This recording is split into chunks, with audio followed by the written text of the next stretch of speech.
মানুষকে, তাহলে এটার জন্য আমরা বিপদমুক্ত থাকবো। সকল বলি সুবহানাল্লাহ।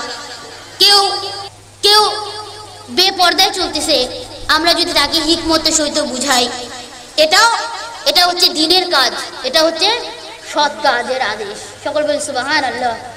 আমরা মানুষকে, সে গুনাহ করতেছে, সে বেপর্দায় বেড়াচ্ছে, সে বেনামাজি আছে, তাকে আমরা বুঝালাম যে আপা নামাজের মধ্যে আসেন।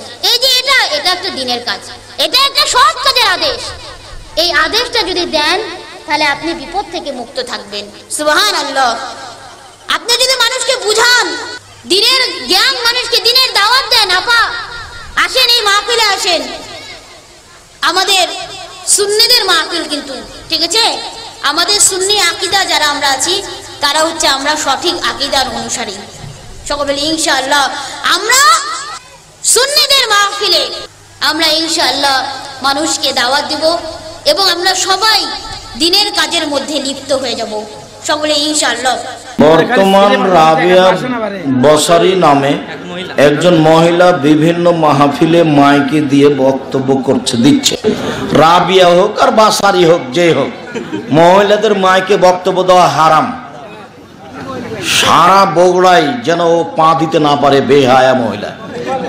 ওর স্বামী নাই সেই জন্য আসে, বা ওর বাপ নাই সেই জন্য। শয়তানি করার জায়গা পায় না।